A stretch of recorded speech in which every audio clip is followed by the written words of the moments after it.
তা আপনি যদি একদলীয় শাসন কায়েম করতে চান তাহলে কি হবে? সুতরাং এই যে গণতন্ত্রের যে থিওরি, তাতে একদলীয় নির্বাচন হলে একদলীয় ভাবে যারা ক্ষমতায় যাবেন তাদেরকেই ভাবতে হবে।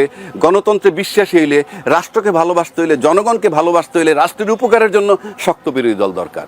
সেটা আপনারা কেমনে আনবেন সেই চিন্তা আপনাদেরকে করতে হবে, রাজনীতিবিদদের কি করতে হবে। এখন আপনি যদি বলেন শক্ত বিরোধী দল না থাকলে আমরা কি করব, এটা তো শেখ হাসিনার মতো কথা হইল। আপনাকেই আনতে হবে। আমি এটা দোষ দিচ্ছি না কারো, আর পিয়ার পদ্ধতি দিয়ে আনতে হবে তা না। আপনি অন্যভাবে চিন্তা করেন শক্ত বিরোধী দল কেমনে আনা যায়। আমরা কিন্তু আসন ভাগাভাগির রাজনীতি এই দেশে দেখছি। আসন ভাগাভাগির রাজনীতি মানে কি, তোমাদেরকে 40টা সিট দিলাম, ওইখানে আমাদের প্রার্থী থাকবে না। এটা আর পিয়ারের খুব একটা তফাৎ নাই তো।